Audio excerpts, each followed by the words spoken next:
rocher, la lumière est mon sauveur. Je ne crains rien. Il est mon rempart et mon ferme soutien. De qui pourrais-je avoir peur? Shalom. Nous avons aujourd'hui la croquette biblique numéro 68 qui est tirée de Job au chapitre 8, versets 6 et 7. Il y est écrit: Si tu es juste et droit, certainement alors il veillera sur toi et rendra le bonheur à ton innocente demeure. Ton ancienne prospérité semblera peu de choses. Celle qui t'est réservée sera bien plus grande. Bildad continue dans sa logique de vouloir expliquer pourquoi il encourage Job à prier, à chercher Dieu diligemment. Job qui a échappé, parce que ses enfants, eux, ils ont subi le jugement de Dieu.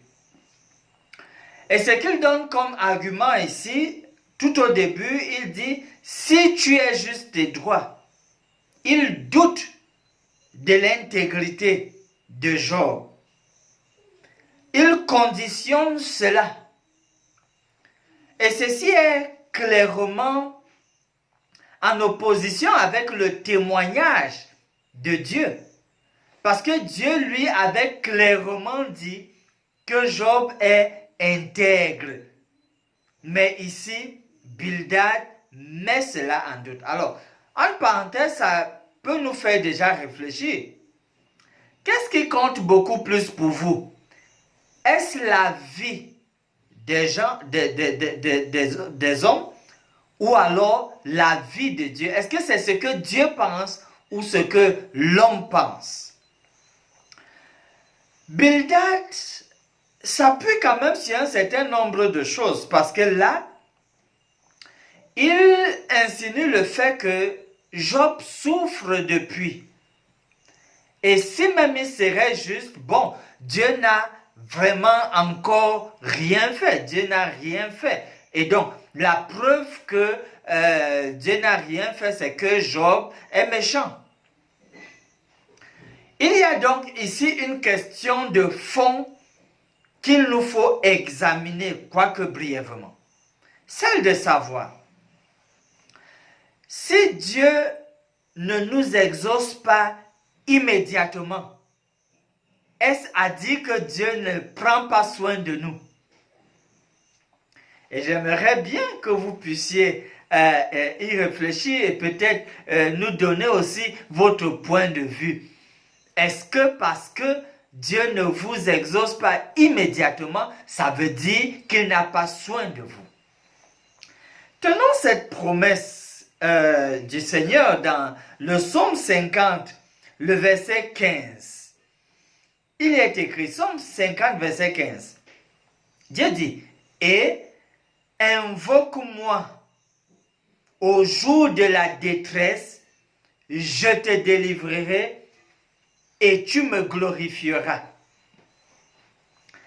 Notre part, votre part, c'est juste d'invoquer Dieu au jour de la détresse. Ça, c'est ce qui est attendu de nous, de vous. La part de Dieu, sa responsabilité, son devoir, son obligation à lui, tel qu'il dit ici, c'est de nous délivrer, de nous exaucer, afin que nous puissions le glorifier. Maintenant, je ne veux même pas demander, est-ce que Dieu voit si on est prêt à le glorifier? Mais je voudrais juste observer que, bon, Dieu a ses raisons qui ne nous sont pas toujours connues, pour lesquelles il peut ou non exaucer immédiatement ou bien après. Le plus important, c'est de lui faire confiance jusqu'au bout. C'est de continuer à espérer.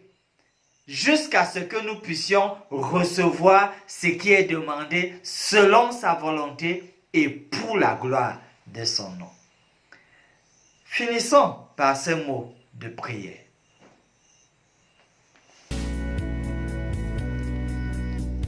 Nous prions, Seigneur, que tu nous accordes la patience dont nous avons besoin pour attendre avec foi et assurance ta délivrance. Aide-nous à nous rendre compte que tes promesses sont infaillibles et que toi, tu es mieux placé pour connaître ton temps prévu pour nous délivrer. Que cela soit notre conviction et notre expérience, parce que nous te prions au nom de Jésus. Amen.